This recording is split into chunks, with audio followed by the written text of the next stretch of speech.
आज हम बात करेंगे टेम्परेरी मैग्नेट और परमानेंट मैग्नेट के बारे में। Temporary magnet is made up of soft material like iron nail. Permanent magnet is made up of hard material like steel. Temporary magnet loses its magnetic property as the current or the magnetizing force is removed. Permanent magnet does not lose its magnetic property as the current or magnetizing force is removed.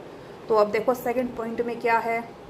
Suppose हमने एक copper wire लिया है और उसको एक iron nail पर rap कर दिया है, लपेट दिया है, और उस कॉपर वायर में करंट फ्लो करवाया है, तो क्या होगा?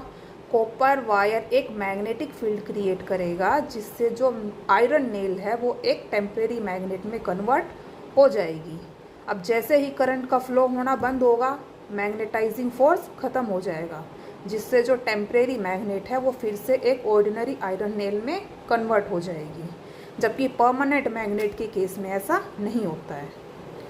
सो come to the point 3, they are easy to magnetize and demagnetize, but permanent magnet are difficult to magnetize and demagnetize.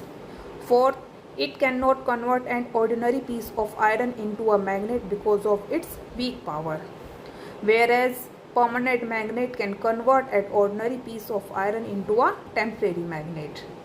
देखो, अगर हमें एक ऑर्डिनरी पीस ऑफ आयरन को मैग्नेट में कन्वर्ट करना है तो हमें एक स्ट्रॉन्ग पावर वाली मैग्नेटिक परमानेंट मैग्नेट चाहिए।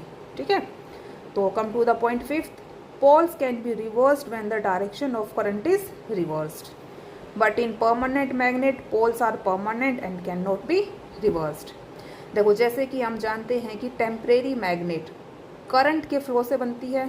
अगर हम करंट के फ्लो की डायरेक्शन को रिवर्स कर देंगे तो टेम्परेरी मैग्नेट के पोल्स भी रिवर्स हो जाएंगे, जबकि परमानेंट मैग्नेट के केसेस में ऐसा नहीं होता है। परमानेंट मैग्नेट के पोल्स को हम रिवर्स नहीं कर सकते हैं।